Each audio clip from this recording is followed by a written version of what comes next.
You're listening to Countercurrent, the podcast about business, family, and freedom. Hosted by Aaron Smith and Jack Hudson.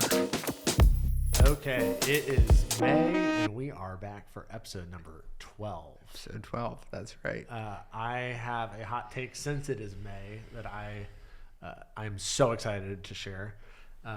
This one was controversial enough that last year I wrote an IBJ letter to the editor about it. And I am a firm believer in the blackout for the race. Keep the blackout. I am pro keep the blackout. And I know that that's like hugging the third rail in the state of Indiana. Like, I don't know of anybody else that agrees with me. But I'm so passionate about it. I think that I know that in May, Roger Penske and Doug Bowles are not watching Countercurrent, although they're more than happy to have them next on May. They will be. Yeah, have them on as guests. But I think that, like, growing up, I remember listening to it on the radio or going over to someone's backyard and listening to it with a group of people. And then there were times that I went to the race myself. And I think the blackout forces you to have shared experiences with the race. Very rarely do I hear of anybody that, like, they just listen to the race on their own, right? It's usually with a group of people. That's true. And so when all other sporting events have, like, you know, the opportunity to just watch it or experience it on your own, the race is different. And I think it should stay different. And I am a firm occupant of that camp. It's good for business. Yeah. It's good for them. Good for business. Be countercurrent. Be countercurrent. Yeah, that's right. You have to listen to the race. No, we met up, I think the week you wrote that op-ed last year. And I think I texted you something along the lines of, what a hot take. Yes. Let's get coffee soon. Now look at us talking about it right. on this huge platform. No. So I didn't understand it. I honestly did not even know much about the blackout until I read this. Then I was like, well, that's dumb. Yeah. Why can't people watch it? And then I thought, well, why would local people spend the money, go out of their way to go, if they didn't have to go there to see it? Yeah. It's a spectacle, the greatest spectacle in racing. So no, I get both ways, but I definitely think there's value in the blackout. Well, it's just different, right? Yeah. And I think there is value still in one, like, again, creating the environment where people have to experience it in a shared way. Yeah. There's a whole host of ways to experience the race. Again, you can go listen to Doug Bowles talk about it. You can go to the Snake Pit. It is definitely an experience. You can go get scorched in the stands, or you can go have your own, like, bathroom access in a suite. You can bike to the race, listen. You can walk to the race, or you can get helicoptered into the race. That's right. It's such a vast experience. Yeah. There are multiple ways that you can do it. I have never been to the race. Really? That's I need to go. Wow. I need to go. I've been to other races at the Speedway. I've been on the Speedway tour. I feel like I knew a lot of things about Jack Hudson. That is... Yeah, I try to keep it quiet. Yeah. It's a little bit embarrassing. But at this point, with the work we do, we say we can't just go the normal way now. No. We need to find a cool reason to be there. Yes. Need to get into a suite or something. Well, that's what my wife is not from Indiana, also has never been to the race. And I went, as a kid and got scorched in the stands. Yep. I went to the Snake Pit. I told my wife, I was like, I'm not going to the race besides going to a suite. I'm going to be bougie. That is a pet peeve of mine, is to be around, like, masses of people that don't know what they're doing. Oh my gosh. And I feel like that's the epitome of... Oh, the trough. Yeah, right? Yes. The trough in the bathrooms. Yeah. No. But I am glad that Roger Penske knew, like, he could have changed that. Yeah. There are some experiences with the race that you have to keep. You can't change it. Yeah. So yeah, I obviously time will tell this month, depending on how much they sell and what the weather ends up like. But I hope that Doug Bowles sticks to his guns. And I am sure he will. You have at least two people right here that are willing to stand by you. That's great. I am sure he will stick to his guns. No, and then so we recently got to go on a tour of the track, the VIP tour. Super fun. But on the Pagoda, up at the very top, there's a little rooftop where a very small group of people watch the race from. It's like a primo view. Oh, primo view. You see the skyline, see the track. It's really cool. Really, really cool. So that would be the place to be, but it's very hard to get an invite up to the rooftop. Select few that get to go up there. Yeah. No, that's awesome. So we need to go to the race in terms of Emily and I and Bronwyn. How are you planning on experiencing it this month? What are you gonna do? Oh, I don't know yet. We'll see. We'll see who the invites are to the race. I'm going to experience it sleeping on the couch. Yeah, that's probably. Yeah, and yeah, no plans. No plans. Something just came up. I don't remember what though. Yeah. So we'll see. Maybe by the pool. Our pool should be. Yeah, there you go. So that'd be great.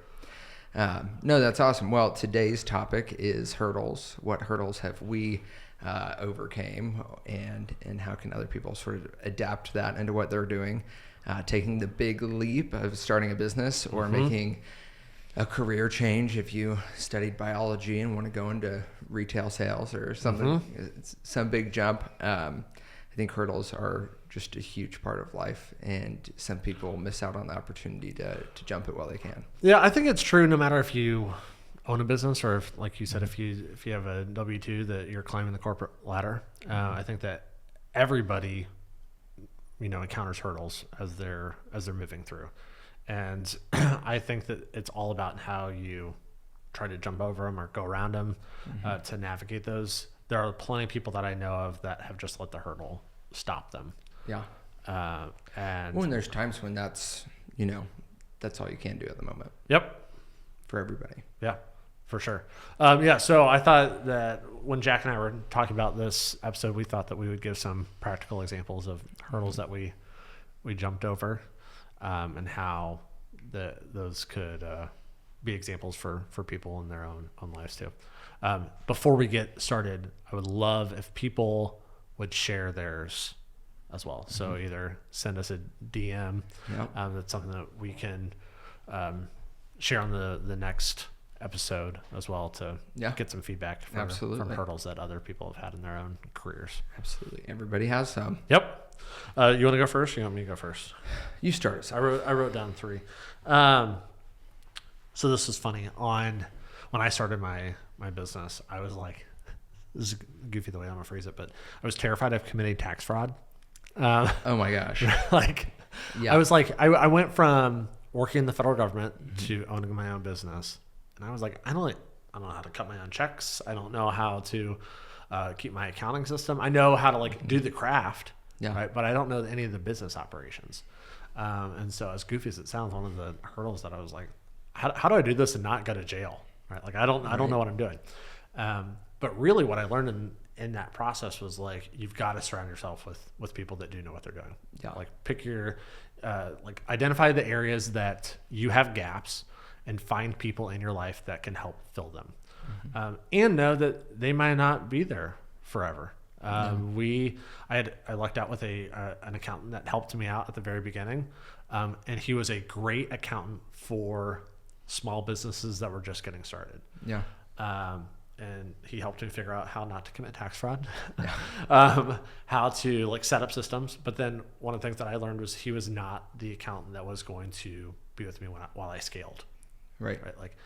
He was really great when I started, but learning also in that process how to adapt those people around you, depending on what your goals were, but how you were growing was super crucial too. And one that I did not think was going to be the case when I started. Right. So I think sometimes you start something like a business and you think that the people that you start with are going to be the ones that go all the way through, and that's not necessarily the case.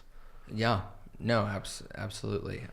You definitely have to weave your way through, surround yourself with people that are right for you in the moment. Yeah. That's why people outgrow friends, people outgrow, they say you're the average of the 10 people you surround yourself with or something like that. And sometimes that has to change. And it doesn't mean you lose contact with other people. It just means they're not the people you see every day. Well, and that's what, it's funny. My dad has had the same job since I've been alive. And I don't think that's necessarily the case for our generations. I think it is a little bit more nimble. And so I guess I went into owning businesses with the same perspective as what my dad did, where I thought that I would have the same office for my entire career and be surrounded by the same people. And so I felt a little guilty at first, like trying to figure out, like, if somebody doesn't fit the mold, right, do I grin and bear it, or do I figure out how to change some of the aspects involved? And so, there was a little bit of guilt involved with that. But what I came to realize was, again, just because that's who you started with does not mean that that's going to be the case for the next chapter. And not only is it not good on my end, one, they may not be the best accountant for a business that's scaling. Right. But also, for me, I have to look out for my business and the people that work for me. And so I had to make the change in order for us to succeed and grow. Yeah, absolutely. Well, and I think that's sort of the weird thing about starting a business now is, like, in college, I had a professor that would literally say verbatim, don't stay in a job more than 2-3 years. Like, don't do it. She's like, you're going to lose your market value every time, because you can job hop and make 20% more instead of your 3% annual raise. And she's like, it just doesn't make sense anymore. Don't do it. And starting a business is the only career sector now that you go into thinking this is probably a long-term commitment. Yep. Because I think anything else, I mean, me included, if I was working as a W-2 somewhere, I'd probably be leveraging it to the next thing and the next thing and the next thing. But, like, your growth is entirely in your hands, and every 2 years you might not be job hopping, but how much expansion have we done in 2 years? How has my job changed in 2 years? Correct. And I think I would argue that you change more. If you're, I've joked, like, I've never had a job interview before, but every day I wake up as a business owner and it is another job interview, whether I'm looking to expand my client base, take on a new service, lose the service, right? Like, I've got to figure out how to make ends meet. Right. And so I'm interviewing all the time for jobs. And so while, correct, I think your title and your paycheck doesn't change, right, like who it's coming from. Yeah. I think you constantly have to change. Adapting. Yeah. Yeah. Well, especially if you want to grow. So my, part of the job interview as business owners is making your sales pitch. And Emily and I are obviously young for what we do. So I will tell the start of the story for my first hurdle, which was my parents said you need to make gas money, and I didn't want to get a regular job. So I built my uncle a website, and then I bought a camera I think I'd already bought a camera. I knew this older guy who was in the Artist Society in Pendleton, who had an old camera he was selling, and he wanted $200 for it. So I bought that camera, took some photos of a house to then put on my uncle's website because he does construction. And then I used the money I made off that website, plus I sold that camera and then bought a nicer one. There you go. That was the start. So $200 got me to $1,000 in the matter of a couple months. Yep. And then we had a decent camera to go work with. But I think that initial hurdle of asking, it was like the first time I had to ask a favor, because actually back on my radio show in a room not that different from this, the Artist Society guy, Don Saxon is his name. Don, if you're listening, he would come in every month and do an update on what they were doing, the different exhibits they had. They would have different guests. And I was like, hey, Don, I know you do photography. If you're ever selling a camera, let me know. And he had one in mind that day. And I think that initial hurdle, plus, I was selling to family right away, which was scary. And $800 was the most amount of money I'd ever asked for in one sitting. And then I didn't have a computer that could really do anything. So then I bought an old computer on Craigslist, an old Mac. That was fine for like 3 months. And then I needed to upgrade that. But I think that initial sort of trading and bartering your way into something was the first big hurdle, and saying, like, no, I'm not going to go get a normal job. But as long as I didn't ask for too much money for my parents, it was fine. So I did that, and I gave guitar lessons, and that bridged the gap between sort of starting out and then getting, big clients. So I think, a hurdle that for someone that's not running a business or doesn't want to run a business, but they listen to that and they say, like, man, I don't know if I have the like audacity to ask somebody something like that. How do you like? Yeah. How do you get programmed to do that? Yeah, I'm kind of ruthless about it. Yeah. Because the worst thing somebody can say is no. Yep. And I think that, you never know. So actually, I was telling Emily about this. I just got a YouTube video. There's this British guy. He studies business. He gives lectures all the time. See his stuff all the time, but I don't know his name. But he asked a room full of a conference, like 100 people, who has their house for sale right now. Like 5 to 10 people typically raise their hands. And then he asked, how many of you would entertain an offer? And it was like 80% of the room. If somebody just wrote you and said, would you consider selling your house? Like 80% of people would. It just doesn't mean they're actively selling their house. And I think that's true for most things, is if you need help or you're looking for something or a deal on something, a lot of people have it sitting around or are happy to lend half a day. And I think you have to think of it that way, is if somebody asked you, what's that old thing you got for Christmas if you're young, sitting in the back of the room that you never use, if somebody offered to pay you for it, would you get rid of it? Or if somebody asked for half a free Saturday, would you help out? You would probably say yes. So why wouldn't the majority of people say yes? Yep. And I think you have to enter it with that perspective of, if I was getting rid of a couch and my grandkid asked for it, I would say yes. This has happened. I walked in, that would look nice in our new apartment. We were thinking about getting rid of it. There you go. And I think that is kind of true through life. You just have to be willing to put yourself out there. It's true. And I was actually journaling about that this morning. I think it's interesting how many people go through life passively, right? Just like letting things happen. And one of my goals, and this is like small, but for the week, is like to be more active in one, the meetings that I have, but also like how I'm choosing to spend my time. Yeah. And I think that passivity can also play into that as well. Like, I think audacity is sometimes viewed as like a negative trait. But to your point, you never know if you don't ask. Right. I know I'm one that my wife gets on me on this one. Like, I'm very proud to not ask for help. And it gets like to my own detriment, right? Where I know I've talked about this before on the podcast, but like if I think that I'm so good that I can't ask anybody for help, I'm never going to scale, right? Like in your own capacity is only going to take you so far. In order to be successful, you ask any business owner out there, they've had to lean on other people in order for them to grow and scale and succeed. You just have to like take a risk on the, I guess, calculated risk on the right things. Yeah, well, and I still struggle with that for sure. It's trusting other people to do the work that, we quoted or we sent the proposal about or we have the relationship with. That's really scary. And I struggle with that. I'm willing to ask for help for internal things or things we're doing or, searching for something. I like think about HGTV or a restoration show or car restorers.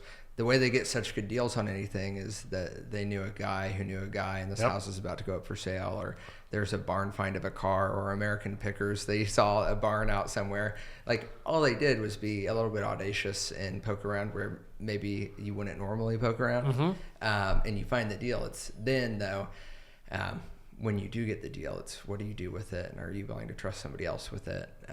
That's still definitely very scary. And I think that, again, no matter if you're a business owner, if you're a W-2, like I know that when I ran for city council, it was a little bit audacious. I had never run for office before. I didn't know what I was doing. I knew what was important to me, what I thought was important to my community. But anyone who runs for office and thinks that they have a solution, like there is a little bit of some audacity in that. Right. But I think that it's good. And I think it's important to have that characteristic when you're a W-2 employee and you're looking for a promotion. Like invest in yourself, advocate for yourself. Oh, you did that? Yeah. You said, hey, what if we do this digital thing? Yeah. What if we do the digital thing? And my chief of staff, Dean Hinkson, said no. Yeah. Right. And then I figured out like, okay, I got to recalculate and come back and have a better argument. And so like you've got to, there is absolutely failure that comes with like those audacious things. I'm sure that And there are more people that have told you no than I've told you yeah. yes. Well, and you know, you do one audacious thing and then you realize how much you don't know. Yeah. Like I have a buddy who's doing drone work, and he's like, what should an invoice look like? Yeah. Because he's never had to make an invoice Yep. before. So I sent him our old template and said, here, just use this, change colors and everything, whatnot. But, you know, one audacious thing leads to another, and then you start to get in the habit of it. And yeah, some people say no, but keep asking. Yep. Yeah. Be a respectful pest. Yeah. That's my Be rule. a respectful pest. That's my rule. That's my networking rule. I love that. So if somebody's not getting back to you, hey, just wanted to check in, you know, hope you're I'm doing writing that well. one down. That I said that at a Butler recruitment thing. I said, when you go to network, be a respectful pest. Because some people, it slips in their inbox. It happens to me. And then they follow back up and I'm like, oh yeah, let's get that done today. Sorry, I missed you last time. Yeah. So it works. Yeah. That's Yeah. good. Was that your hurdle or mine? That was my hurdle. Okay. I know one of mine was, this is true whether you own a business or not, figuring out how to network in a way that's authentic to you. I hate going into rooms that I don't know people. Like I freeze up. Don't like it. Yep. Now, if there's a room of, you know, a smaller room of people, love it. I could totally take that by storm. And so I think networking is important no matter what industry you're in. You've got to know people. Again, like your point, a friend of a friend of a friend.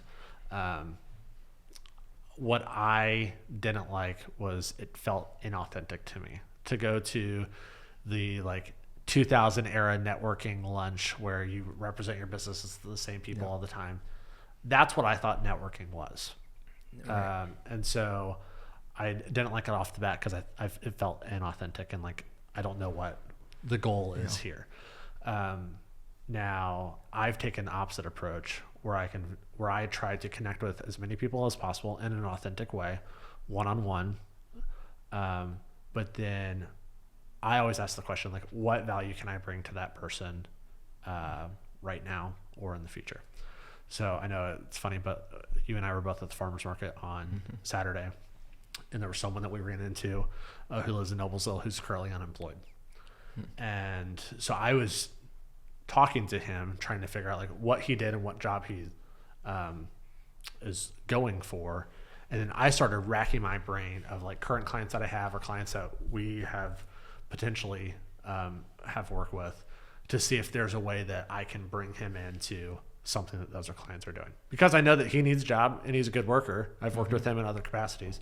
But like that would absolutely bring value to him, but it would bring value to that business too. And so while there is some like level of inauthenticity to networking, not if you're coming at it from a good perspective. Yeah, and I think a lot of people have this view that like, transactional relationships are so bad, right? Yep. And I don't view it as I'm doing this for you so you can do something for me. Yep. It's you've become my friend and I'm going to help you out and you're going to help me out, and that's great. And I'm happy to do that. And if you for my mentors, if you give me homework, I'm going to do it because you help me out, and I'm going to help you out. There's nothing. You would do that with your family. So why is it so weird to have professional relationships where you're willing to scratch each other's back here and there?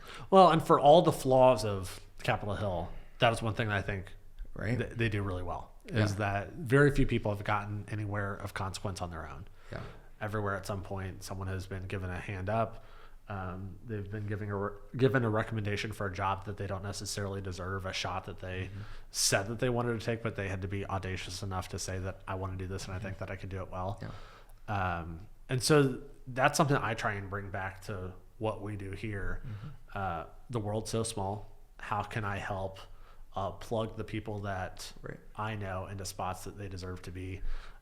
Just because I want to see them succeed too, because other people did that for me. Yeah, absolutely. No, I think that's great. And I love that example you had, is we're always trying to plug people in places where we can. If somebody needs help, or a friend, or somebody I know, has an idea and they want plugged in with somebody, or are just looking for general life connections, relationships are the backbone of everything. So I think it's really, really good to plug people in where you can. My second hurdle is a big one. Starting Babbel was I had another business during high school with a third partner. And Emily and I were headed off to school. We had great scholarships. Otherwise, we probably wouldn't have went to college. And we weren't going to turn them down. Our other partner was quite a bit older than us, so he was going full time. But more than that, there was some personal conflict and stuff too. Things that a lot of business owners have dealt with, a lot of people with partners have dealt with. And it was such a tremendous learning experience for me. Learned don't ever be 50-50 on things. Learned that dive into that for a second. Yeah, like if somebody doesn't understand what that means. Yeah. Like, so in a partnership. Yeah. So we were 50-50 partners on paper. And that was a great feeling when you got started and you had never done it before. But at the end of the day, you always need a decision maker. Yep. I don't even care if it's me, right? I just think it is vital to have a decision maker. And there needs to be somebody to make the final call. So if you're 1v1 or 2v2, you need a third factor, right? Yep. And having that written down is really important. You can say that so-and-so is going to make this decision, but it really needs to be in writing because there's bound to be some sort of conflict. Conflict is inevitable. Humans look for conflict when there is none. Yep. That's why local town chatters exist, right? Looking for conflict. Yeah. Don't tell me twice. Yeah. And it happens everywhere, right? So I think that was huge, is just realizing that right away. Anytime, if I'm ever looking for a business partner again, it will not be 50-50. I will give up 1% if it needs to be that way. That was huge. Setting out sort of values, expectations, goals, and setting out your own boundaries. This is what work's going to look like if we're going to be friends as well, which I hope, most business partners are. They get along. This is what this is going to look like, and there has to be, it's its own separation of church and state sort of thing. Yep. And I think having set hours and things helps a lot too, especially as you get older, right? Knowing when to turn things off. And some of these are things that I just didn't know about myself yet, but I mean, I would work after high school till 10 p.m. every night and then work on the weekends. And then I did the same thing sort of in college. So we got to college, got an internship pretty quickly, and realized that it did not make as much money as doing my own work made. So started Babbel as just a business to make extra money with. Still owned that camera that I bought with the website money. And my freshman year roommate's mom was developing an app to pitch at an incubator competition sort of thing. So we made her submission video. She drove down from Michigan. Very nice, Amanda. Thank you. She was the first client under Babbel. We had obviously had a lot more portfolio work, but so it started off as that. We did a city council campaign. We did some other corporate work here and there, just odds and ends. Did some work in DC for a client that we're going back out to DC for now. And then spent a summer in DC. Realized that this is what we wanted to do full time, and we spent that year working and then going to school on the side, is what we always say. It was not the other way around at all. That was the priority, and I had several professors that I said, I know you have a strict attendance policy, but I am going to be missing if I need to, because I'm not applying for jobs. I'm hoping this works. So that was really scary, and honestly, it was very scary to tell my parents that we're worried about how are you going to do insurance. You're graduating, getting married, starting a business in 1 month out of school. Well, this is point number 3, but that's okay. That was a terrifying hurdle. Could we make enough in these 7 months to, one, prove to mom and dad, hey, we're going to be fine, so you don't need to worry about it. And part of that was just how much can we do so that we don't have to ask them for anything, honestly, because I knew if we could do that, then they can't have anything to be concerned about, right? And we did it, which was very exciting, but you still don't know. You might have a slow month. I can still be on parents' insurance for a few years. There's all of these different... Alluding to your age. Yeah. There's all of these different factors that made that whole process really scary. It was scary to start Babbel as almost... It wasn't really a competitor, but to be out there in the same industry. doing something on my own I didn't ever do on my own before. And then to realize that that's what I wanted to do, to grow it, to start building relationships on my own name. But because the people I was initially asking jobs for or networking with knew me from past business, not current business. And I was just talking to somebody about that the other day. It's great when people know you for who you really want to be, and not past things that maybe you don't want to be anymore.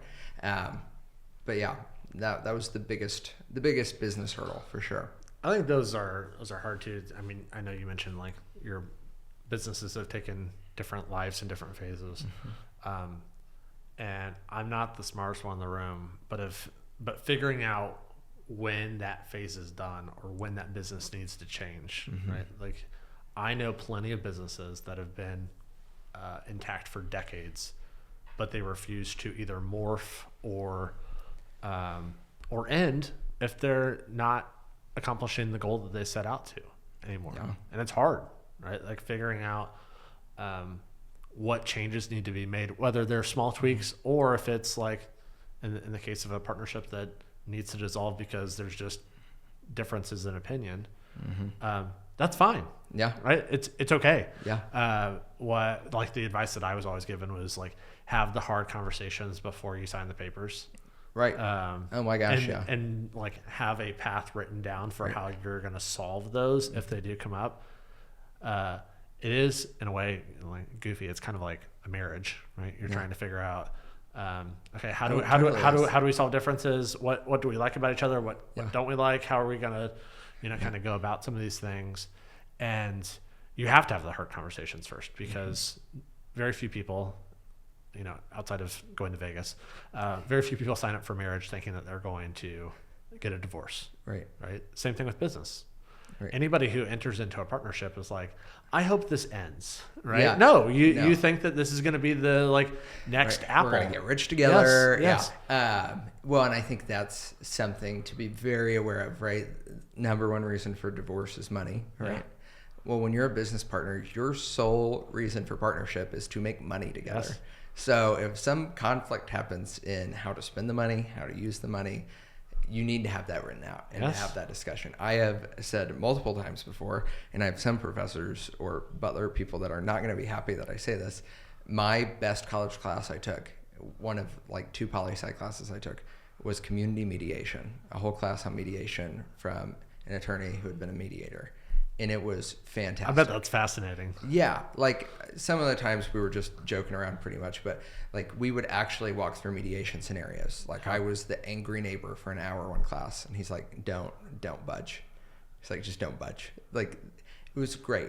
And you had to use the handbook of here's how we frame things. Here's how we preface things. Here's how a mediation is set up to make everyone feel comfortable. Here's how to stay uninvolved, but guide people to an answer, because the job of a mediator is never to find the solution or offer the solution. It is to get the other people to be there. It's not a judge. Yep. Right. We're not giving out justice. We're helping people find an agreement, and it has been like so helpful in life. So helpful. No, it's true, and that's where like I do think it's important to have those frameworks in place, and also the people around you to help sort out those issues. I know like my cohort that I'm going through with the IU fellowship right now, they don't know anybody that works with me, for me, my clients, nothing, right? But as I'm weighing some big changes that I'm talking about from my professional side, they're great people to bounce ideas off of. Because they don't know anything. Because they don't, they are agnostic to the parties involved, right? Like I would assume they're somewhat biased towards me because we're going through this process together. Right. But we actually did this really helpful exercise where I think it's called a troika.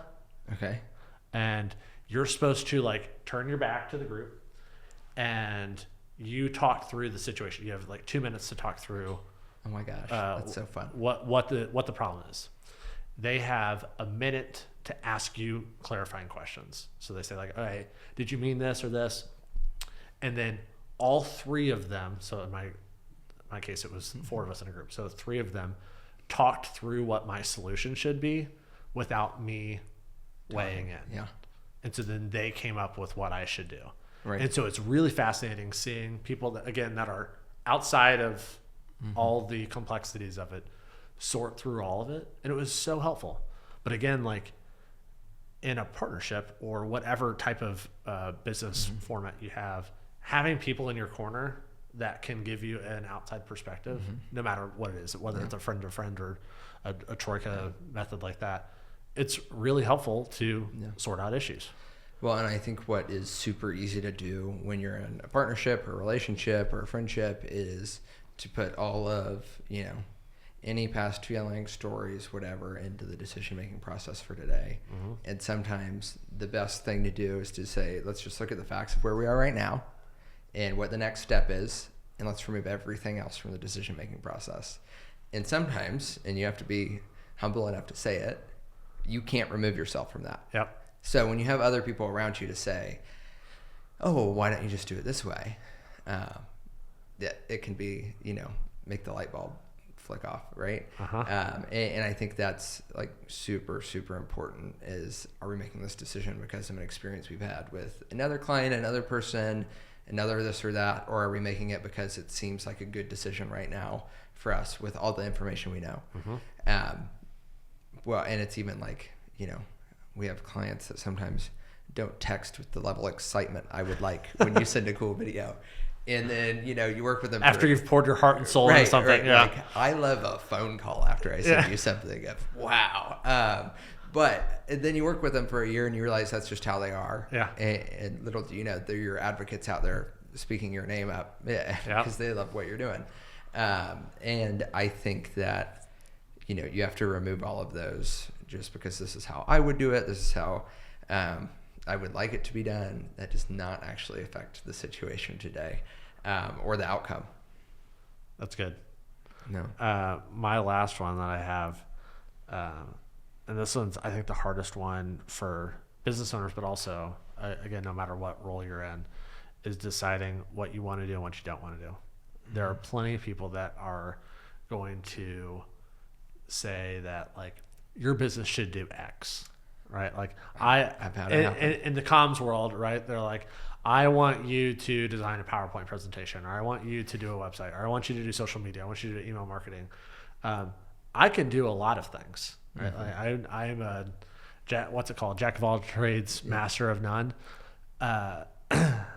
But there are things that I do much more efficiently, right? And things that I don't. And you enjoy. Yes, more. Correct. And when I started, I would do anything that came my way because I wanted to put food on the table and prove that I was successful and that I could do this. Right. And then throughout the process, I refined, okay, these are things that I do. These are things that I don't do. And then through the networking, right, I came across people that are great, video guys. Right. Yeah. So then when I'm like, yeah, I can do a social media video, but like, if you want to do a full-fledged video that you want to, really invest, you need to talk to Jack and Emily. They're great. Thank right. You. And and vice versa. Yeah. Figuring out that, like, those people. So like, I found that I really love crisis comms and PR and email marketing. And those are the areas that I really want to dive into. And so once you figure that out, one, you're able to find the clients that you want to work with.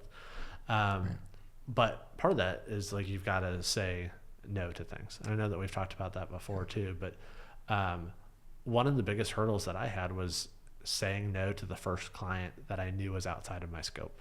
And not that I couldn't do it, but it just did it last week. Yeah. It's hard. It's so hard. Because that's, I was going to say, we just got a text last week for a potential job. They said, I know this might not be up your alley because it's not your normal industry. So, like, say no if you want to say no. But I know, like, that referral always gets us jobs that, they pay our rate, they don't hassle on price, they're very responsive, quick to get revisions, all that sort of stuff. But I looked at Emily and I said, here's the option. She's like, no, like, we should not be doing that anymore. It has nothing to do with the work we want to do. So why are we doing that? Not to mention we're kind of drowning right now. So, and I was like, you're right. It was the easiest no I've said yet. So for you, was it because you said it out loud and like processed it that? Yeah, well, and I've started to think about what makes sense when we have mentors or people we network with or other clients. I love to send them our work when we're done and say, hey, here's our latest thing. Yeah. If I sent them this, they'd be like, why are you sending that to me? Yeah. It doesn't make any sense. That's a good gut check. Yeah. And I think that if you start to put it in that perspective of, sure, it would pay fine, but it's not up our alley. It's like, I could go make a really awesome coffee shop video and it would be a blast. Yeah. And that's like a pro bono thing if I want to do that. Yeah. But that has nothing to do with the work we do, right? It's easy to make look cool. But for some reason, our mentors are going to care more about some super depthy video on X, Y, or Z topic. Mm-hmm. And it's more of a challenge for us. It's more engaging for us. So yeah, it's very freeing when you start to bring that scope in. And then, that's one of the first times that we've had somebody acknowledge, hey, this might be outside of your scope, but I wanted to give you a shot first. Mm-hmm. That's great for them to acknowledge that too and say, I understand if this is not up your alley. And that's starting to happen more and more of, hey, oh, we didn't want to bother you with this. Yep. Right. And it's like, oh, okay, that's fine. And I think that's a really cool situation to be in, but it's a huge mental hurdle.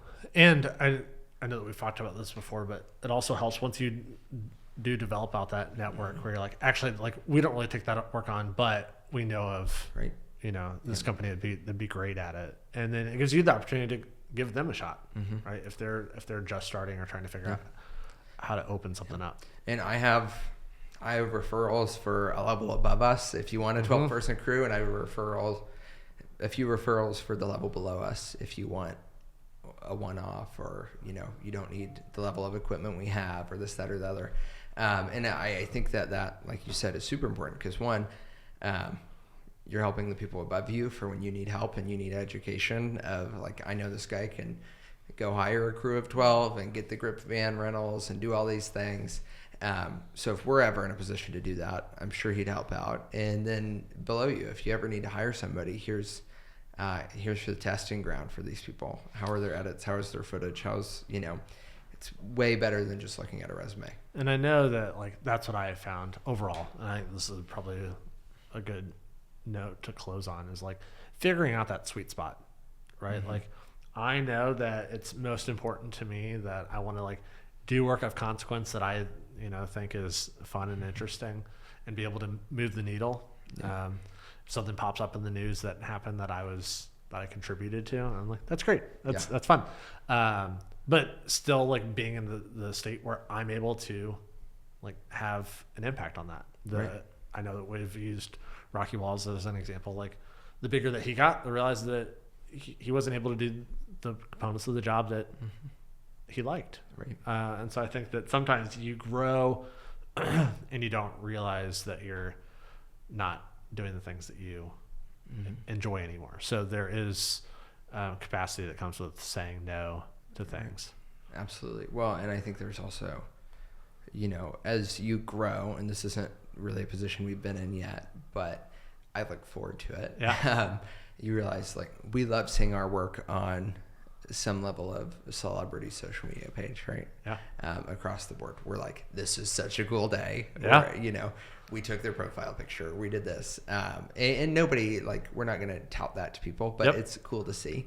And I'm very excited for the day where we just means Babel Media and we have a team, and the new person, it's their second weekend and they covered an event with us, and a very important person used their content on social media and being like, that's our team. Because right now it's just us, but I think that will be a really cool day. And it's also super humbling to be larger than something that's just you. Mm-hmm. And I think that, like, for me, so my equivalent of that is being able to tell the interesting stories and meet the interesting people that I went to along the way. So one of the affirmations for me that I was taking on the right type of work, this is in 2017 or 2018, I think, when you were, like, in middle school. And I was at Meridian Hills Country Club, and there was a 93-year-old man, Frank Swingle, who got a hole-in-one. and I got the Indy Star and Golf Digest to come out and cover the story, and it was so cool. Yeah. He totally ate it up. I was like tickled that the Indy Star was going to put it in the paper, and I went to go look the day that it was published, and I didn't see it in there. I was like, oh, it must have only made like the digital side, but I didn't realize it was on the front page. And so cool. Like what really touched me was I gave a copy to Mr. Swingle, and he had it printed and laminated, and then he was carrying it around with him wherever he went. And he was trying to use it to pick up the ladies. He was like, look, I was on the front page of the Indy Star for my hole-in-one. He said, you know, whenever I decide to run for president, I'm going to have you be my communications director. And I was like, I'm in. Yeah. Done. Yeah. Easiest drop it all. Yeah. But for me, like, that's why I do what I do, right? Like, I loved that level of impact to be able to like, was that increasing profits? Not necessarily, right? But like, it was telling a really impactful story from Meridian Hills, and used a member in the process, and was able to tell his story of how he got to a level of success in his own career. And I was like, this is super cool. But it only happened by saying no to a host of other opportunities to really dive into these select number that I knew were within my scope and my capability. Right. Absolutely. I love that. So be a respectful pest. Find stories that are cool to you to make your own story. Don't be afraid of the hurdle. Yep. And saying no to things along the way. And being, and I think this is the biggest one for you, no matter what stage you're in, is being willing to be uncomfortable, right? Whether that is changing up a partnership or changing up a job. If you've always wanted to, jump into a business, but you're afraid to do it, again, no one knows what they're doing. Being willing to take the risk, I think is something that you have to do. And if you're willing to be uncomfortable, no matter what it is, you'll go far. Get comfortable being uncomfortable. Yeah. And life will be fun. And have some level of audacity. Yeah. In the process. Awesome. It's a good one. See you next week. Bye.